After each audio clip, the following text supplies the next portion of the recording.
Before we move on to the broader questions of you and acting, there was another line in the movie that when it was said, I had to keep saying it over and over and over again to see if I could try to understand it. By the end, I think I got it. But the line was, and I think this came, if you don't forgive, then you won't be forgiven. And so I'm Mm, wondering,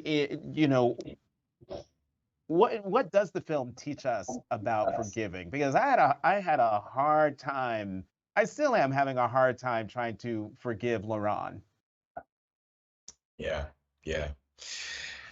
You know, I'll say this. I grew up in the black church down south, and I think the way that I was taught forgiveness was, forgive and forget, right? Turn the other cheek. Uh, I recently have been reading some Toni Morrison, and she said something that I thought was pretty profound. She said, rather than forgive and forget, maybe we need to change the language that we use around that, and perhaps we say instead, remember and do better, right?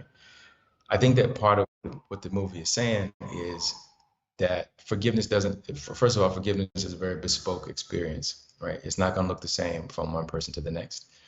Also, I think it's saying that, it's possible to forgive someone and also, you know, uh, not be in a relationship with them necessarily, to be boundaried around that forgiveness. I also think it's saying that forgiveness and reconciliation, as Titus had said before, are not the same thing.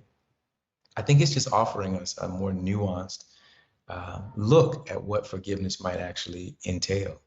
Uh, one of the scenes in the movie that really grabs people is the very end when again, spoiler alert, when Terrell offers the painting to LeBron at the very end.